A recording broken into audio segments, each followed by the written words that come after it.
Hello all, welcome to Falcon Heights Human Rights Day. My name is Dena Larrabee. I'm a volunteer member of the Community Engagement Commission. And as you might already know, Human Rights Day is an event in Falcon Heights and is held on or around December 10th, which is the official United Nations designation for the holiday. So each year, the Community Engagement Commission brainstorms topics that are pertaining to current events and may be of interest to Falcon Heights residents. In keeping with the city's ongoing work around inclusion, this year's chosen topic focused on immigrants and refugees and how Falcon Heights can be a welcoming community. So the reason we chose this topic was to highlight the hard work put forth by the Falcon Heights City Council when they implemented the welcoming city policy. So as you may or may not know, this policy was approved on August 26th of this year. And here to talk about what this means to Falcon Heights residents and why it's important for our work is City Council member Yakasah Wehyee. Welcome. Hello, everyone. Thank you, Dena, for your introduction. As Dena just mentioned, my name is Yakasah. I'm a council member here in the city of Falcon Heights, and I'm excited to briefly discuss our city's welcoming city policy. The welcoming city policy was passed unanimously by the Falcon Heights City Council at the regular city council meeting Wednesday, August 26, 2020. The policy amended the administrative manual of the city to establish standards around communication and enforcement of immigration law. Specifically, the policy codified a long existing practice of the city of Falcon Heights by formally decreeing that the city of Falcon Heights does not operate its programs to enforce federal immigration laws. That unless presented with a properly issued subpoena, city staff will not voluntarily seek out or apprehend residents based on immigration status. The city will not deny services to anyone based on immigration status, race, religion, disability, or other identifiers. At a time when our nation is dealing with so much turmoil, we are proud to be a community that values inclusion, that values our commitment to fostering a welcoming city for all, a community that proudly offers a sanctuary to our immigrant population whose contribution we are enthusiastically celebrating today for our annual Human Rights Day program. Thank you, everyone, and we welcome you to our program. And I'm happy to introduce Michaela Schuneman of the International Institute of Minnesota. Thank you. Hi, everyone. Excuse me. Thank you very much for inviting me today to talk with you and for hosting this event to celebrate Human Rights Day. I am the Director of Refugee Services at International Institute of Minnesota, and I am going to have a brief presentation to share with you tonight. Let's see here, and I just need to figure out how to share my screen. Let's see, sorry about that. Hang on a sec. I have to get permission.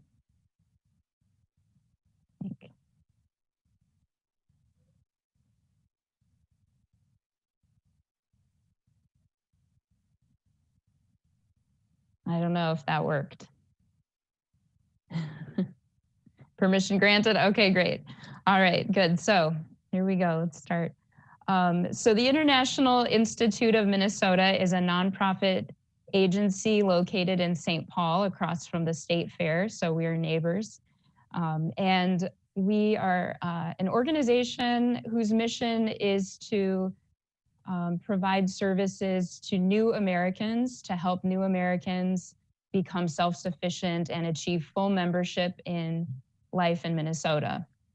We do that through multiple programs, including a refugee resettlement program, services for immigration, people seeking immigration services.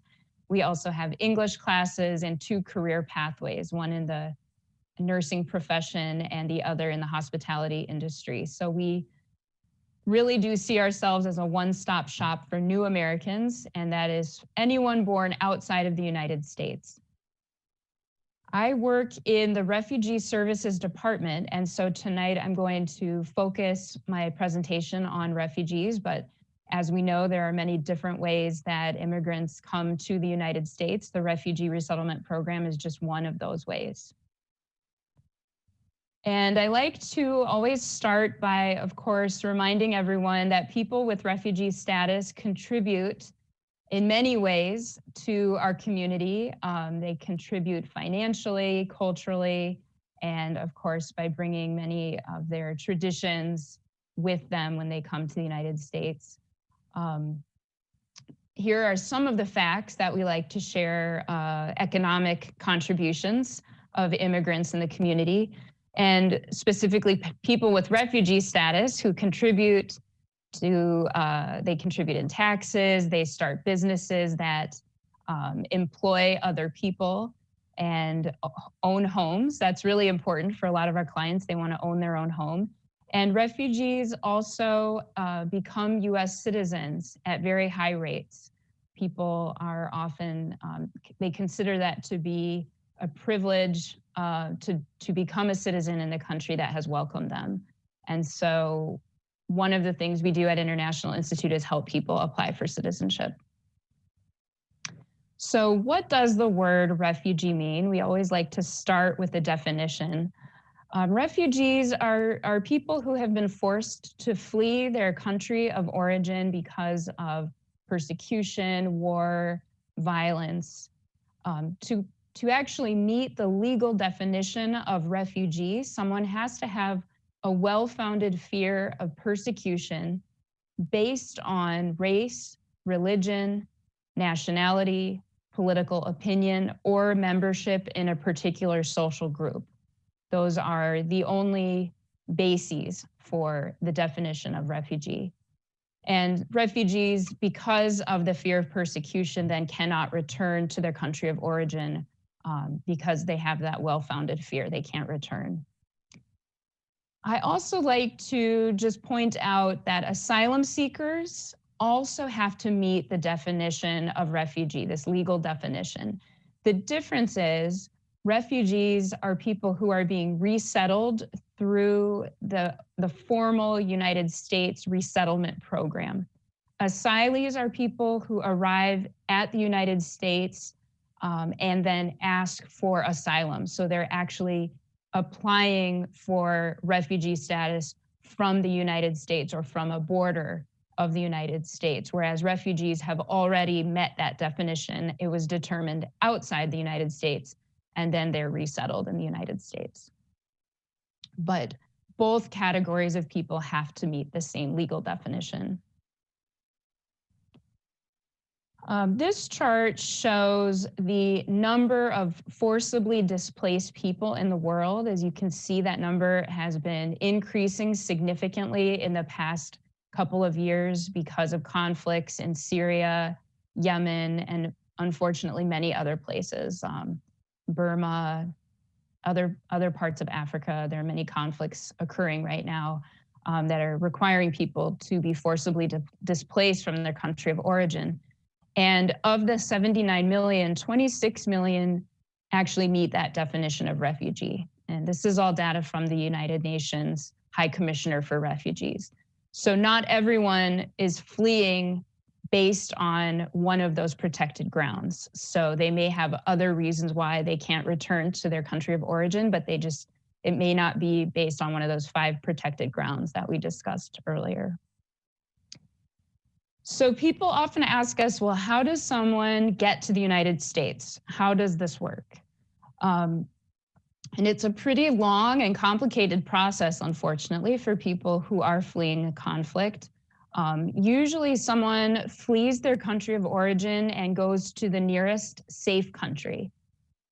It might be a neighboring country, or they may have to travel through multiple countries to find a place that's safe. Once they're there, sometimes it's a city, sometimes it's actually a refugee camp. They register with the United Nations, and the United Nations will determine, first of all, whether it is safe for people to return to the country of origin. Maybe the conflict has ended and they can go back. Then they'll look to whether the person can permanently stay in the country that they are currently in. And then if not, the sort of program or plan of last resort would be resettlement in a third country, in a totally different country. Once the United Nations determines that that is the best option for someone, then the United Nations communicates with the countries, the governments of the countries that will accept refugees. Not every country will actually accept refugees. If the United Nations and US government decide that the best option is for someone to come to the United States, then the United States will actually start processing their case, their application for resettlement. So people don't get to choose to come to the United States. That decision is made by the UN in cooperation with the government of the United States. Often the US prioritizes family reunification. So you're more likely to be resettled in the United States if you have close family members already living here, or if there is a community in the United States, that your ethnic community has already been established in the United States, you're more likely to be resettled here. It's not a guarantee. Other countries also do accept refugees. Once the US starts processing an application, there's a minimum of 2 years of processing time. And I say minimum because it often takes much, much longer. I mean, we're talking 10 years or more for a case to get through all of the vetting that's involved. Once someone gets through all of that background check, which includes criminal background checks, medical exams, multiple other steps, then the State Department will talk to the 9 national resettlement agencies and decide where someone will go, where will they be resettled. And every affiliate around the US then receives the case. So we'll receive our cases from our national agency. International Institute is part of the network through the US Committee for Refugees and Immigrants. So that is our national agency, and we have a relationship with them to resettle refugees. So they actually assign cases to us. And then finally, once a case has gotten that far, we get to contact, usually there's, as I mentioned, a family member here already. So we'll contact the family member and tell them that their relative's case has been assigned to us. And then we wait longer because that doesn't mean that they're at the end of the process yet. Sometimes people will be resettled 2 months after we receive their case.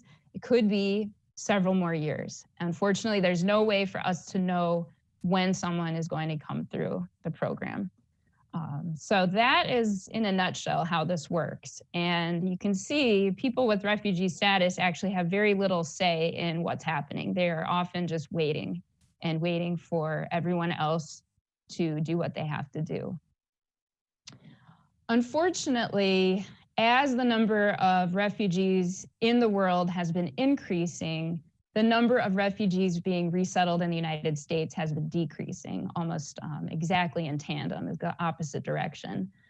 As you can see on this chart, the blue line shows the refugee ceiling. And in the United States, every year, the president gets to decide what will be the refugee ceiling. That's the maximum number of refugees that can be resettled in the United States.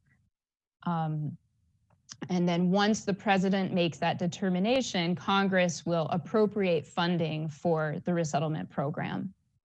And the orange line on this chart shows the number of refugees actually admitted into the United States. So as I said, the blue line is a ceiling. That's the maximum number. It doesn't mean that's actually how many people will come. That depends on a lot of factors. This year, one of the factors is, of course, the coronavirus pandemic that's happening. That's disrupted a lot of the resettlement.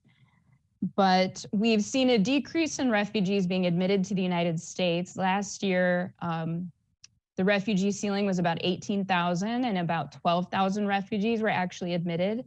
This year, the president lowered the ceiling even further. So the new year, the fiscal year starts October 1st. So for the year starting October 1st, the president lowered the ceiling to 15,000, which is the lowest it has ever been since the refugee program started in 1980. So what happens when people actually get here? There are 4 resettlement agencies in the metro and 5 in Minnesota.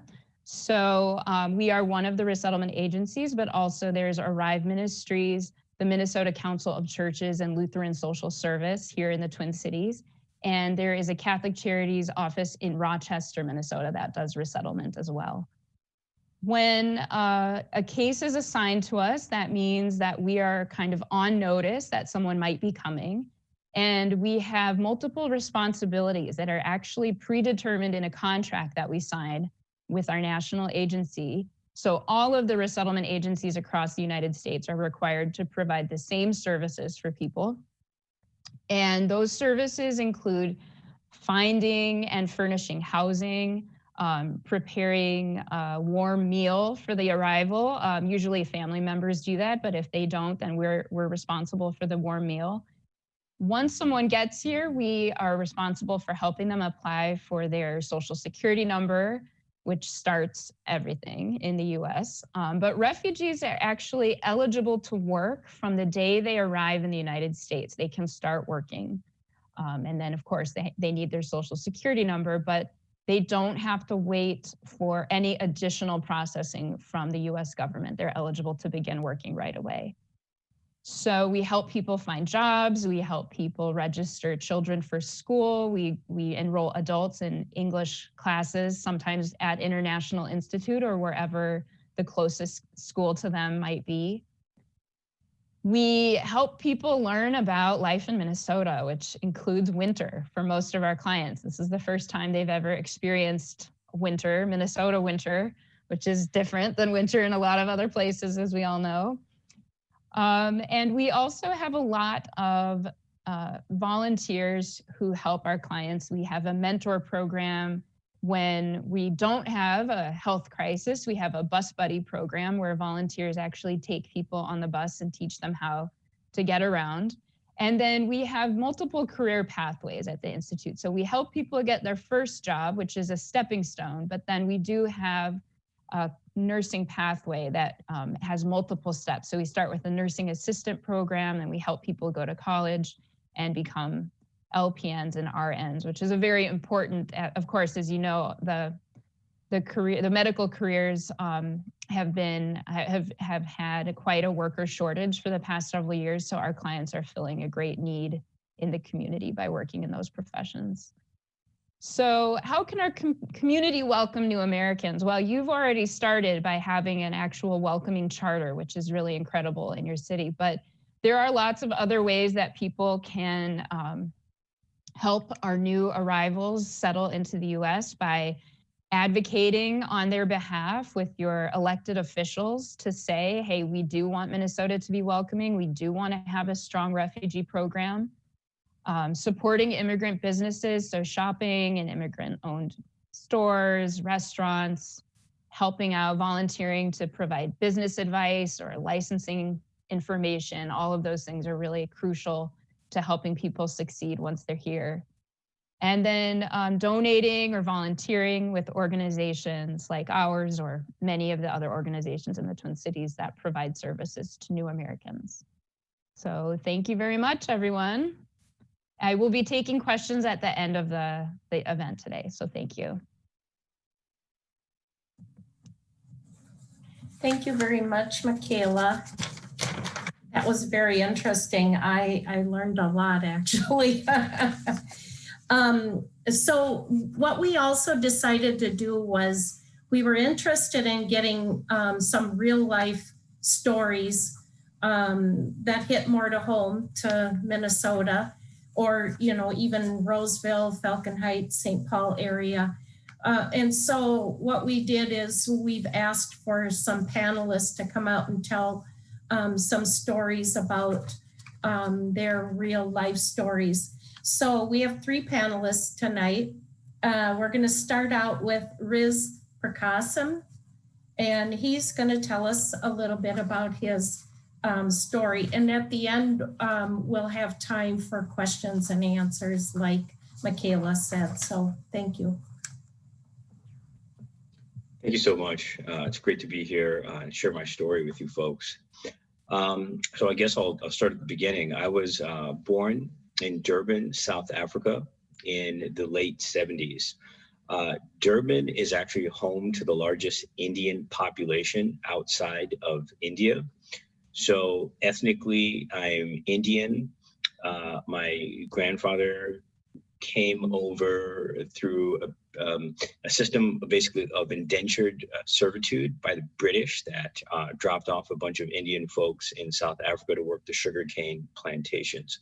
So that's where I was born. What caused me to leave the land that I love so much was a system called apartheid. For those of you who are not familiar with apartheid, apartheid is very much a system that was similar to Jim Crow. Here, it segregated people based on their racial ethnic categories. There was very much a hierarchy, the caste system, basically. And it was quite violent, quite divisive, quite toxic to our nation. And we had a lot of allies here in the United States that helped to dismantle that system through boycotts, through different kinds of sanctions. But that's what led me here to the United States at a very, very young age. And just to give you a little bit of examples there, my father was a Presbyterian pastor in South Africa, and for something as innocuous as inviting a white Presbyterian pastor and a congregation to come worship with us in our area, my father was harassed and the church was raided. In addition, my brother, who was a journalist at the time, a photojournalist, was documenting a lot of this stuff. He worked for the office of Desmond Tutu, and he actually became a political prisoner during that time. And he was tortured for like over a year. And it was only when we got to the United States that my dad had some friends at the Theological Seminary in Princeton, New Jersey, who were then in turn friends with Senator Ted Kennedy that actually helped my brother escape. So it was a very wicked system, and we're very grateful that has been dismantled, and grateful for a leader like Nelson Mandela to help lead us to a new day. So initially when I came here, I moved to New Jersey. And that was really sort of a culture shock. I didn't know what to experience, what to expect. And it was quite unique because when I got to school there, I found out that I really didn't have a nice place to be for me. I was too African for the Indian kids. I was too Indian for the African kids. And so what it taught me at a very, very young age, that if I wanted to have a healthy social life, I had to figure out how to be friends with everyone. And so I was one of the few people that I knew that moved through the different cliques, the different social groups. And oftentimes I would have friends in different groups and they would never talk to one another. I was sort of that bridge, if you will. And there was another culture that I found that was operating, that it was the culture of wealth. So Princeton, New Jersey, a very wealthy area. And so I saw that also as a uniting factor that united different groups together, different ethnic groups, but it was their wealth. And we didn't have that. We came from a very a poor family. We lived in a very humble area. And so I really didn't fit in there as well. And so I really wanted to fit in really badly. I just wanted to be like another kid. And that led to some very dysfunctional behavior. So at a very young age, I formed a fencing operation with some other friends. For those of you who know who fencing is, it's not the sport fencing, it is the criminal enterprise of stealing items and selling them in a very targeted manner. So I was doing this at a very young age to try to lift myself out of poverty, or at least to appear that I wasn't poor. That led me into all kinds of trouble.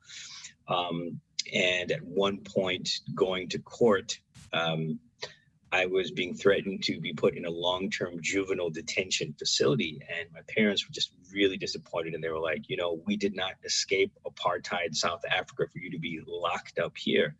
And so that led us to the doorstep of Minnesota. So my dad was a pastor. He had some connections in Minnesota. And so we moved here, I think it was my sophomore year in high school.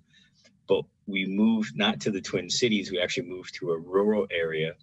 And it's a really tiny town called Kirkhoven that probably no one has heard of. The biggest town that I can tell you, it is 25 minutes outside of Wilmer, Minnesota. So we were the first family of color to live in the town. My dad was the first pastor of color there. I was the first student of color to ever attend the school, period, out there. So it was really strange experience to integrate the school, but it really was a unique experience for me. I actually really enjoyed living in the country. There was lots of space. There was lots of interest in me because like I was the only brown kid in town, so there was lots of questions, made lots of friends. And I think one of the benefits for me, if I didn't live out there, I don't think I would have necessarily got my driver's license that quick. Since everything was really spread out, it's really crucial to have a driver's license to move around. Some of the awkward things out there was the stairs. There was quite a few stairs until they figured out, oh, well, that's just the pastor's son. Don't worry about him. I think that one of the questions that I probably disliked the most was, how do you speak English so well? And see, in South Africa, like everyone speaks English. So like I've been speaking English my entire life. So having to explain that became, you know, a little tiresome. There was some unfair treatment, but overall it was a good experience. The winters here were definitely a lot more intense than New Jersey, but I think it really helped me to become a great driver, navigating country roads, dirt roads, where, you know, if you go in the ditch, you don't know when help is going to come. And this is all pre-cell phones. I have had an opportunity to actually go back to South Africa. And what I found was that I was also a stranger there when I went back. I was sort of a novelty, a unique thing. And it was really interesting to interact with people out of that experience, because they would tell me like, hey, you're American. And I'm like, really? I'm not South African? You guys took away my card? Okay. So navigating that terrain has been very unique. I can say that I have found amazing communities to connect with here.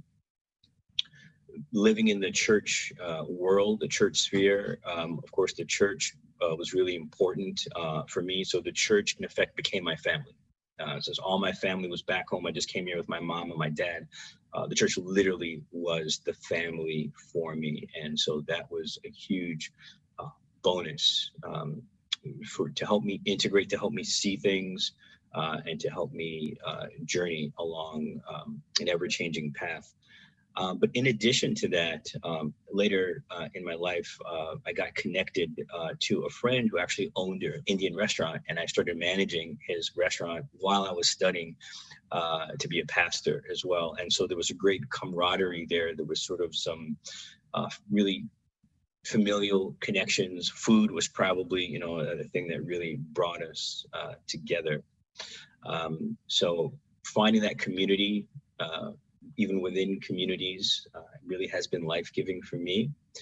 And what I can say of the communities I've been a part of is that it's really important for folks to listen to struggles, to listen to also unique perspectives as well. You know, we're part of a globally connected community. And in South Africa, there's a philosophy, it's called Ubuntu. And it simply means I am because we are together.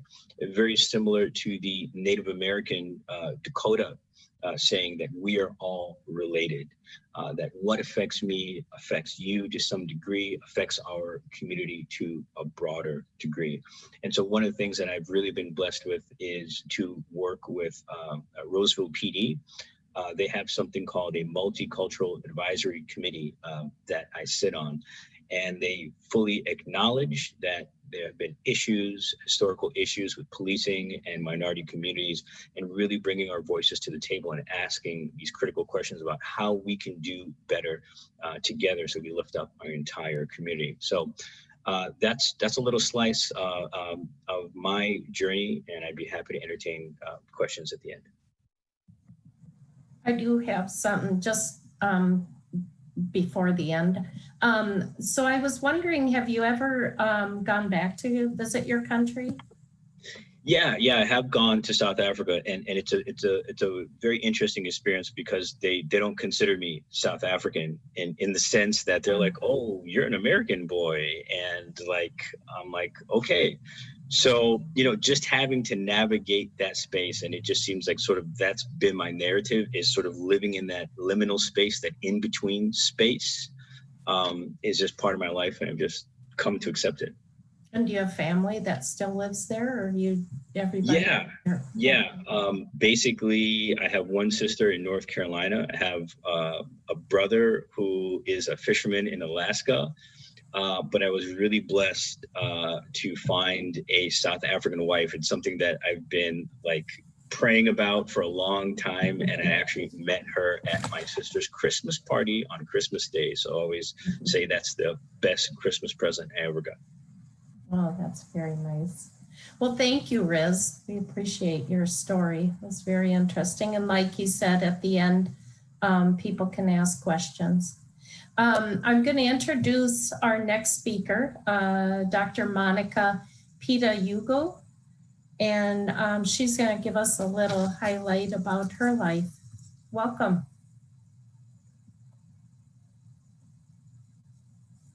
You'll probably have to unmute.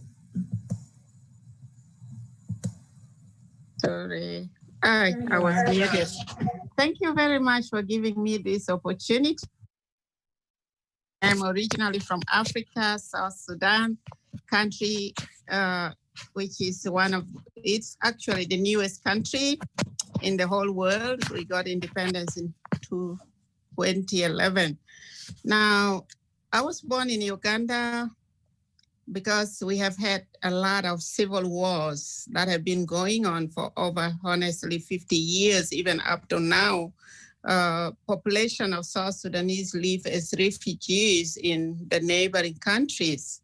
And so I grew up in my early life in Uganda because it was my parents who had to run to Uganda, which was just the neighboring country. And when I got done with high school, there was a little peace, and we did go back to South Sudan. And then went to college. After college, South Sudan was the war field, and the northern part was safe. And I went to North Sudan and spent 13 years there working as a medical doctor in medical practice, and did choose to do primary care, which is more like the urgent care and the public health clinics here, and went and did a master's in public health in Norway, and then got back to South Sudan as part of the requirement of the scholarship that I took, and we had to leave. The reason we left was insecurity. The insecurity in South Sudan, that time the war became more of a religious war. The North is more Islamic, the South was more Christian. But the battlefield was in South Sudan. So most South Sudanese then left. So we had to, in my travel, I had to go through to a second country of refugee that was Egypt. And from there came to Minnesota. And why Minnesota? Many people have asked me, why did you choose Minnesota since you come from a warm place? And because my cousin was here in Minnesota, and Minnesota is a family reunion place, so my family settled in Minnesota then.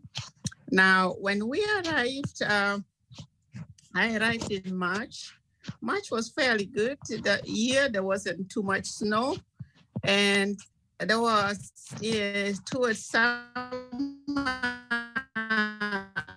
I was so surprised of. Sure, I thought all the trees were dead until spring came and they sprung up and they were green and there was a lot of green. So I liked the green so much. People were nice too and are nice even today. They say hi, they say thank you. And then another thing was there was a lot of food and there was security. Finally, a place you can feel safe in. Now, our challenges started with how do you get your food home when you go to shop? So we go to the grocery store. We were living in Bloomington, Minnesota, and the Cup Food was the nearest place. So here we are, a family of 4. We walk. The kids have to turn their backpacks of school, a gallon of milk in it, and you bring in groceries holding on your hands. And the paper bag tears and whoops, your groceries are on the walkway.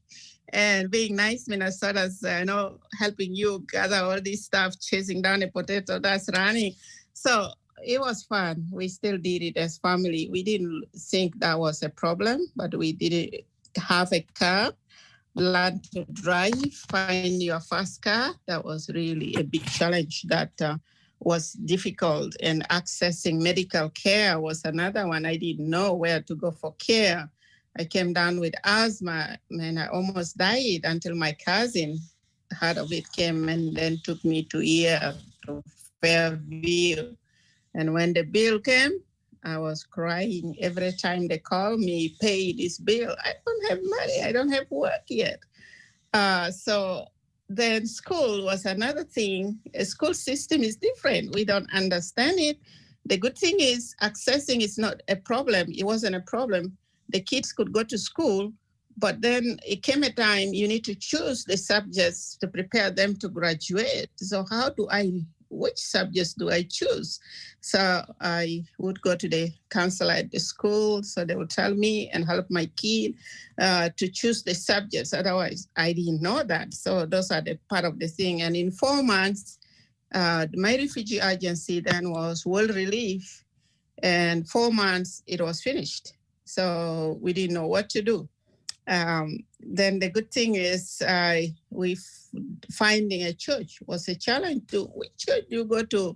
How do you know which is a good one? Anyway, I chose the one nearest to me, walked there with my kids, and we started going there, and it was the Bloomington Covenant Church. And they were so kind, they received us well, and we liked it there, and we stayed there. So we got to learn a lot, and there I met 3 women who really became my angels, Becky, Cindy, and Anne. That's their names. They helped me so much to learn life, even vegetables, which are the vegetables that are good. I mean, we didn't know broccoli. We didn't know the other ones. So eventually we got to know the vegetables, how to prepare them. And when the second year, my son graduated and they had to hold the graduation in Target Center. Where is Target Center? How do you get there? They drove me there, drove us there, the whole family. We attended the graduation. So having those angels was really, really our good support. And the biggest difficult thing for me was then finding a job. I couldn't find a job. The job skills I had from back home as medical doctor were not working here. I can work as a nurse, I can work as CNA until I take a training. I couldn't. So I was so disappointed. What do I do? But the good thing is then I focus, well, it's about my kids. They have to go to school. So I'm going to work and find that focus. So then what I had a passion to do was HIV work, because back home I was a counselor outside my doctor work. I had a passion in that, and I discovered here that people need training. So I trained with the American Red Cross, became a speaker, and started finding job in HIV care. And up to today, that's where I work. I worked in Hennepin County, Park Nicollet, Children's Hospital, doing medical case managing, helping people who arrive and don't know where to go for that care and not know where to find medical insurance. So I kind of do that work up to today. I'm also a speaker in the African community for that. And with time, I thought I had more skills to give back my community. I started consulting that helps community-based organizations like African-born ones to succeed and do their work in a better way. Today, I still work as medical case manager at the Aliveness Project. And 10 years ago, I found a group that's really doing wonderful work, the Pilgrim Center for Reconciliation. I became a facilitator with them, and some weekends we do retreats for healing because I know very well, like my country, even the people who are here, the refugees, they have gone through a lot of trauma. They may not talk about it, but healing is part of a very important, and mental health issues are really difficult for us as South Sudanese or African born because their mental health was a taboo at the same time. So I'm glad to be in Minnesota. I got to, the winter was tough, but I got to learn and I like it now. I can manage it. What could you do to help new arrivals? The parts that are really very missing are at the point when the relief agencies, the arrive agencies, after 4 months, I had in the beginning, I'm glad that there are now connection points.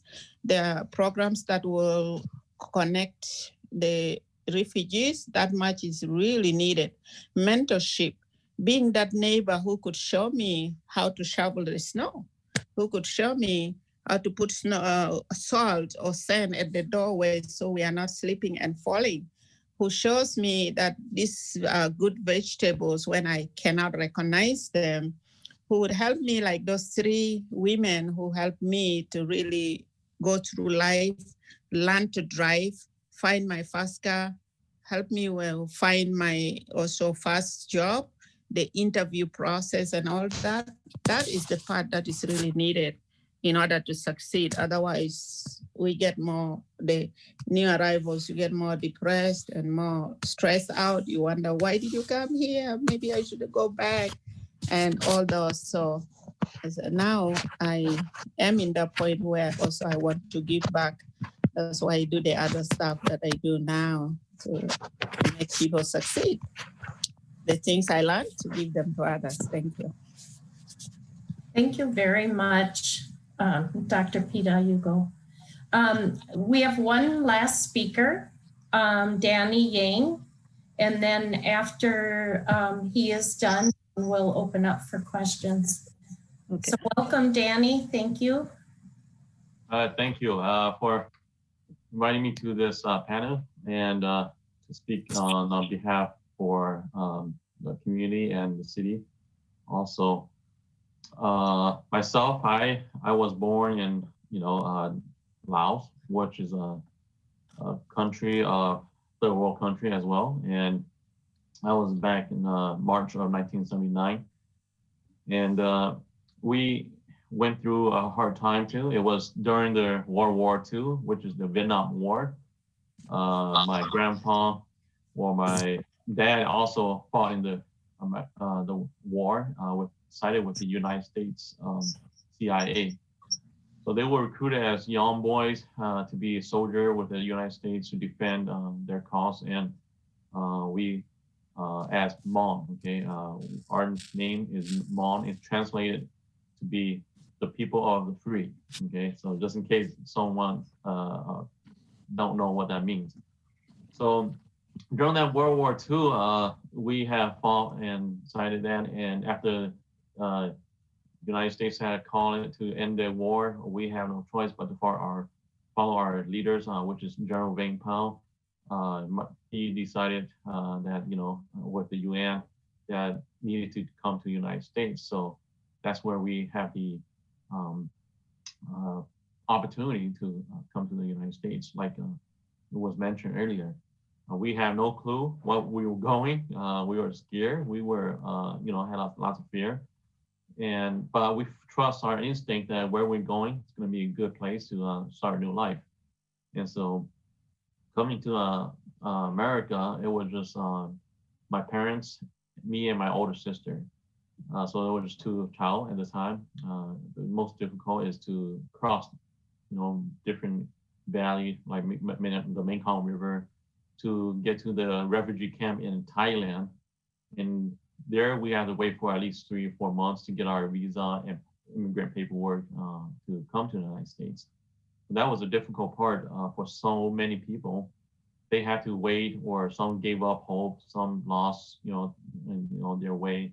They missed their home, they missed everything. So some just, decided to return back to their homeland.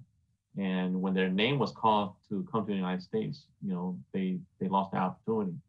And some of them still regret today. So as far as we hear news, besides that, coming to the United States, so we already have relatives that came early arrival in 1975, early as that, and they settled in Tulsa or Lawton, Oklahoma. Okay, so I don't know, you guys probably don't, there's no Asian in Oklahoma, but there is like a country boy, and we learn how to raise cattle, farm. Our background culture is farming and raising cattle.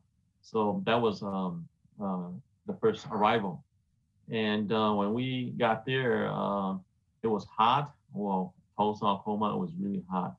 I remember as a kid, I was just about 1 or 2 years old, and it's hot.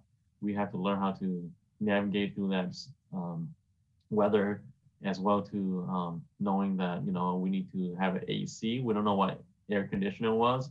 We need to learn how to use a fan.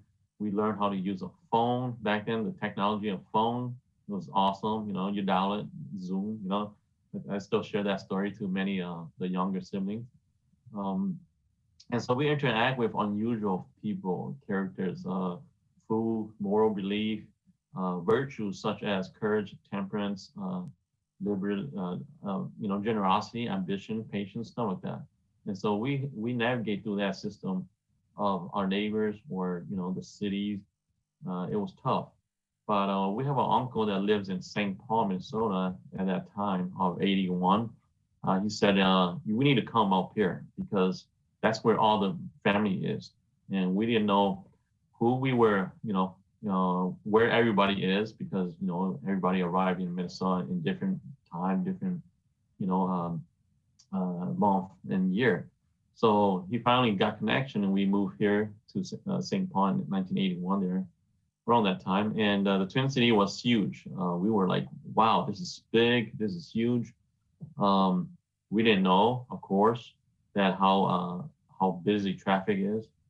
And we were sponsored by church, and also many of our uncle that went to Methodist church back then. So we were invited to church, and they'd show us, we were given clothes, food, things like that, and shelter as well to contact county programs. So it was so great. And all the settlements that we have shared with a lot of friends and family is because of the local program and county support, and plus, the churches. So they were all, very supportive of how we're going to settle here with a new life, how we can get our social security ID and things like that. So, it was a lot of stressful frustration that we're going through, especially learn to communicate. It was tough. It was very scary. As far as I hear my parents or the elder talk, they wouldn't leave their home or step out of the house for a reason, because they don't know what's going on out here outside their doors. They would go in groups. I remember my parents were, especially the ladies, my mom and my grandpa or my grandma and them, they would go to grocery together because they don't know how to communicate or even just to pay their food, what they should, how to count money, and budget, things like that. And so they would go together just to, be safe. And that's one thing I learned as growing up. I was very fortunate to had a chance to go to, school here, grade school, to all the way to college, and, got my business degree. And, my parents, it's always good to have the freedom to be here, but then you want to get an education. So we strive, everyone that settled in, here in Minnesota, we strive for a better education. And the reason why I can speak in good English, because I have to go through a lot of ESL class, first and second course. Back then, I didn't speak this English, okay, good English like this. It took me a long time, worked very hard day and night, reading lots of books and getting lots of support from the school system to challenge myself to learn new things. And my parents were, supporting me in that. And the thing about the big city is that we don't know how big the violence is. We experience gangster violence, theft. A lot of that was happening in the project home. So we were in the McDonald project home, and we experienced that a lot. And they didn't understand what Asian is. We were considered as Chinese. We're not. Or we're like, we're Hmong. They didn't know who Hmong is. We're like, we fought with the war, with this US CIA. We don't know who Hmong is. So we have to, explain to them who we are, where we came from, why we are here too. Like it was mentioned earlier, even people here didn't know why we were here. Okay, that's a funny part that we have to explain to them. Even today, I still have to explain to a lot of people that don't know who we are. That we have, I said, we've been here for 40 years, and it's a they don't know who Hmong people is, and I have to tell them to invite them to our grocery store, invite them to the flea market, just to test out the food. And of course, everybody loves pho and the stuff that we cook at the Hmong store. So the challenge is learning that part. And the winter, we don't experience this kind of cold in Laos. Of course, you have tropical rainforest, and you don't have this kind of negative 50 degree. So you gotta wear boots, thick clothes, man, layer after layer. And that was a tough one. We didn't understand how it can be that cold. And I remember as a kid, back in the 80s, 85, yeah, it was really challenged for myself too, to go to school with, winter clothes all the time. And we have support from the school with, donation of clothes, winter. My parents didn't have, a great job. My dad, I remember, was working at Wendy's fast food, $3, $4 an hour. It was tough, making ends meet. And I learned that part too, is that it was not easy to growing up here with limited English, limited education, limited opportunity with everything that it's in front of us. But still, it was tough. Back in the home country, we're all farmers. And again, my dad was a soldier, so he has his own, military salary that helps the family out. But now coming, living in America, arriving here, and learn how to navigate through that system, it was tough. We never visit back in Laos again. My dad wanted us to focus on our lives here in America. He wanted us to get an education, get a good job, and find the American dream. And with the crazy busy lifestyle we have, he also became a pastor. And back in 1987, around there, he became a pastor. He said, it's a new way of living. It's a new way of faith. He wants to renew our faith, to live in confidence and belief in America here, that we can be better and we can reach our dreams here. And that's what he's been, preaching to me all my life, that we must, have confidence in the land that we live in, because it's the land of opportunity, and that's true. If you work and you work hard at it and you reach that goal, you will receive what you plan. And so he taught us to go to church, to better our life, help other people. Besides that, we have community service, like some of the Hmong communication organization that supported us. We have the Hmong New Year every year at the River Center. Also, the July 4th Independence Day, we have the Hmong Freedom Festival, which celebrate our arrival too. So things like this really make us comfortable here and feel that we are at home again. And bring the tradition, the mindset, the clothing, our food that we can share with the other ethnic culture group here in the Twin City. So that's the greatest thing that I've seen that happen. Besides that, all the storefront on University Avenue to Midway area were bought by Hmong people, and they start to develop business and develop new way of making this their home. And so by doing that, they work hard, they save up money, they bought small storefront, mom and pop shop, start to share their food, culture, clothing to the Twin City people. And I learned that too, is because we have to share to the world who we are as a refugee to this country or to Minnesota. And the parents, I remember going to meetings, they talk about how to grow our community and better education of who we are and establish a history. We wanted to establish history to pass on to the next generation. And what we miss is back home is our food. We have organic farming, and we didn't have all these commercials, big farming where you can buy abundance, and we don't experience that. We don't never have that opportunity to have abundance of food, like planning to share. But in this country, we learned that after a while we need to raise our own food, our vegetable, or our own cattle. So they start to own, buy farms, buy, land and raise and grow their own organic food. And so as you can see, in Minnesota flea market is filled with a lot of Hmong people, right? Selling good green, fresh vegetable and things like that. But if you ever visit the St. Paul or the Minneapolis one, any Hennepin County one, you will, see that most of the time is, there's Hmong women selling their produce from their, farm. And so that's why we believe in bring the community together from food, culture, and religion. And so I believe that the landscape had changed and the horizon changed. Even though we were in poverty in our country, we were rich with commodities. And that's what I learned too, to bring this to the Twin City. The land that we live in is enormous throughout the country by providing what we learn and we bring to this from home, back in our country to the United States. So I, learned that part. I got that idea and theory of learning how to navigate through that system, and taught me a good lesson that I need to teach my community, starting, in the real estate business, mortgage, and now financial insurance.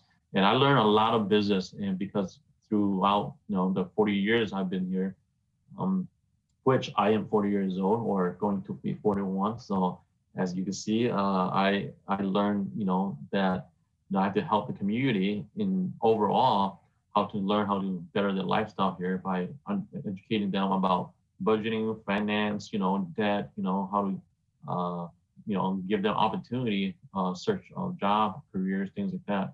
And so I have taught a lot of that for my 25 years of the community to different states, especially here in Minnesota, teaching, educating family about budgeting experience in the financial world where they need to retire. And so we are the second generation to retire.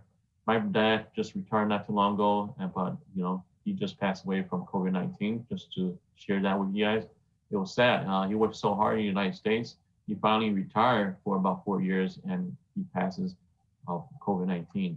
And so I learned that we have to build our life here, no matter what. We have to stand firm, believe in what we do here, and the community that we are part of. It's like I shared with you guys. It was through county to the neighborhood to the organization that was established here, and it helps us to feel at home. And our neighbor, such as the city of Falcon Heights, Roseville area, I've been, there so many times, live there, move around to east side St. Paul, to north side, to, Minneapolis. I've been around different city and to learn the language and the neighborhood and the culture and the people. And so again, one thing I want to bring to many leaders in cities or neighborhoods is that city leaders and politicians should always consider that human is an indigenous to this world. We all come from different backgrounds in the world. In the beginning, it belongs to nobody, okay? It was a human race, how we developed this together as a human race. Each city needs to have open arms to welcome new Americans to their neighbor, town, city, or state. And what makes a city diverse also makes a better life in balancing a meaningful history for generation and generation to come. We need to educate them and have this rich history to pass on of the wealth and knowledge that we all gain together. So our kids and generation to come will learn that part. And I believe solely in this.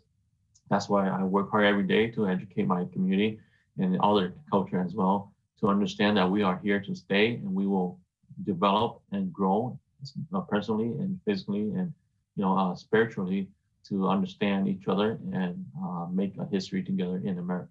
Thank you. Yeah, thank you very much, Danny. That was a great lead into some questions that people may have. I believe, Ashley, are you opening it up, or how are they going about asking questions? Thanks, Dena. So we have a number of attendees that I'm seeing here. And so what we can do that's worked in the past for meetings is have folks raise their hands. And then at that point, I will invite you to speak. You're welcome to turn on video or just use audio if you like.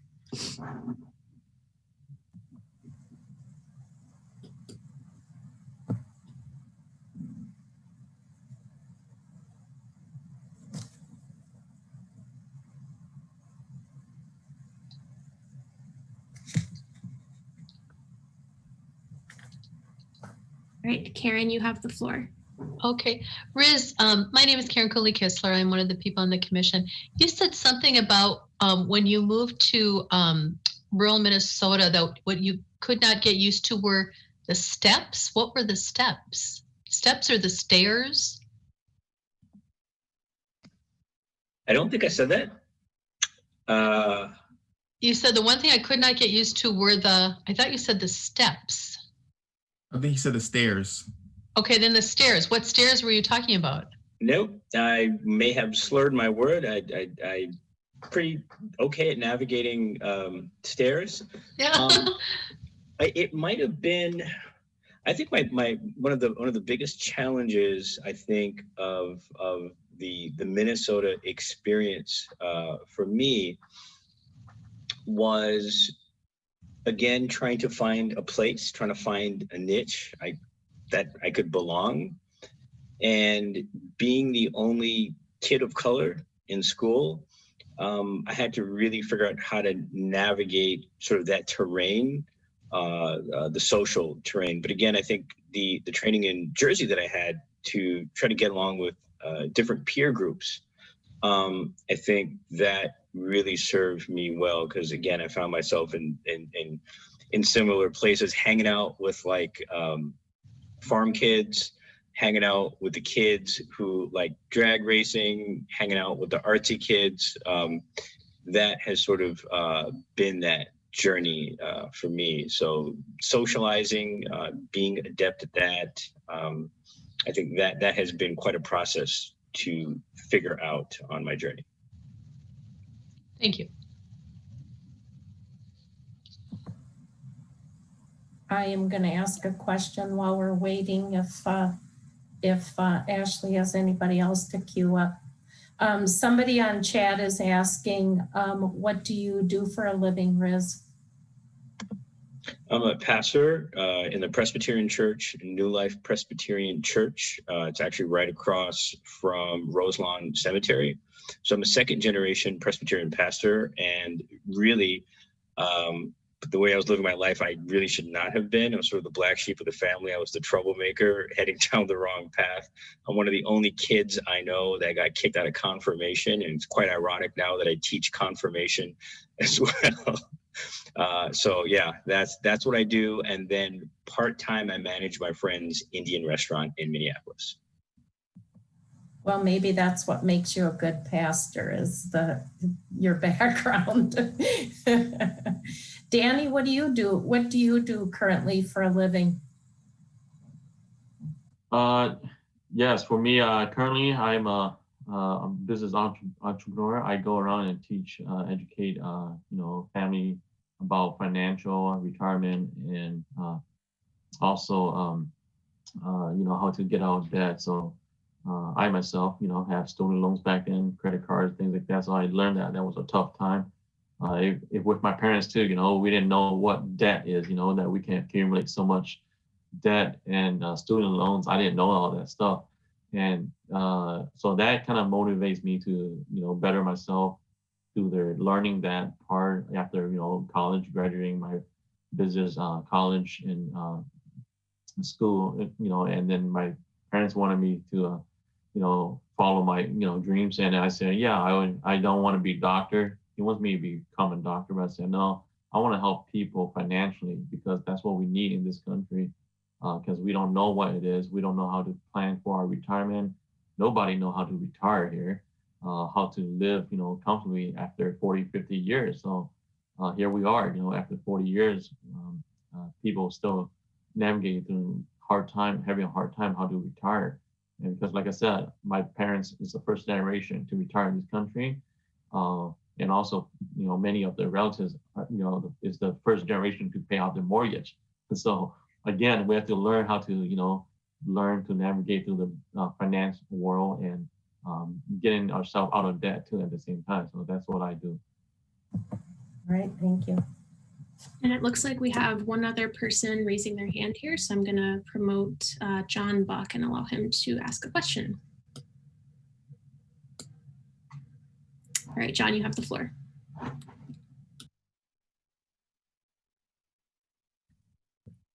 Okay, am I unmuted? Yes. Am I unmuted? Yep. Okay, so I think like everybody watching, we really thank you for the stories. Minnesotans have a reputation of welcoming people to a certain level. And each of you had neat aspects about how Minnesotans have helped you get welcomed here. But the reputation is Minnesotans tend to live here. Native Minnesotans live here and they they're less likely to be engaged in it, like people who move in become part of their friendship circle. So they maybe get acquainted with folks and may help them on a superficial level and maybe a meaningful level as well. But in terms of becoming close friends with folks who move in, the reputation of Minnesotans is that they don't do that as readily. And so I'd just be interested in your thoughts about that. What's been your experience on that level in terms of living in Minnesota and having your lives in Minnesota?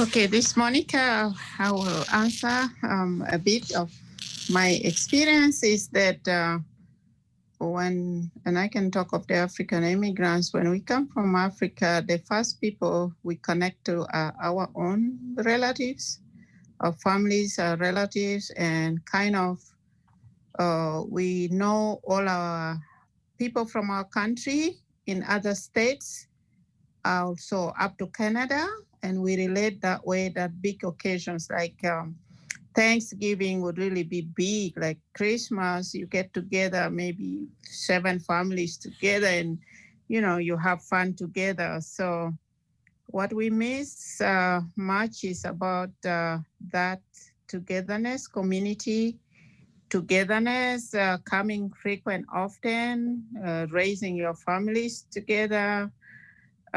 Here it's difficult because then people are very busy and working and hardly have time to relate with each other. So that is less here. That's what the culture of family, living together, doing things together, being concerned for each other, birthdays, births, celebration, marriages.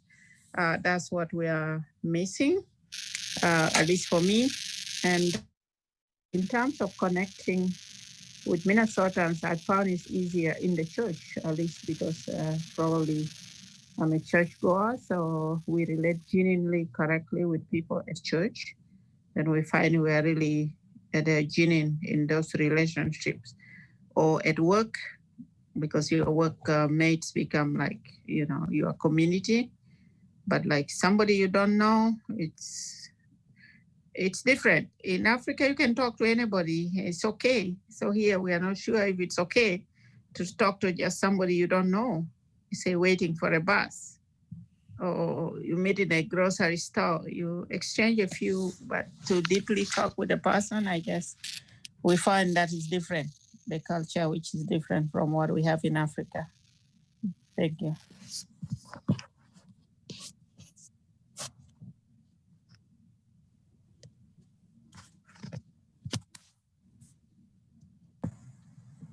I have a question from Julie. This is for Riz. Any of you actually. Is there any custom or tradition that you feel you have lost from your origin culture, or any tradition that is more difficult to keep alive here in the United States? I think we heard something about tradition from Danny. He had mentioned the different activities he did. So I guess that's why I'm picking on you, Riz.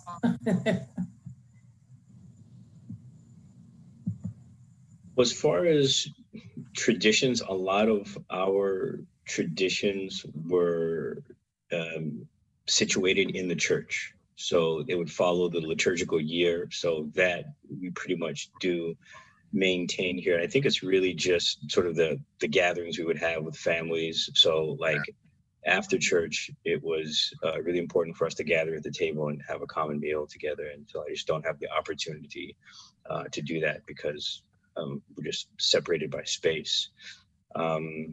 But really the other things, sort of like food is a big thing for us. And so by me also working in an Indian restaurant, I still remain connected to that important piece of my life. Dr. Monica, how about you? Any customs or tradition that you've lost?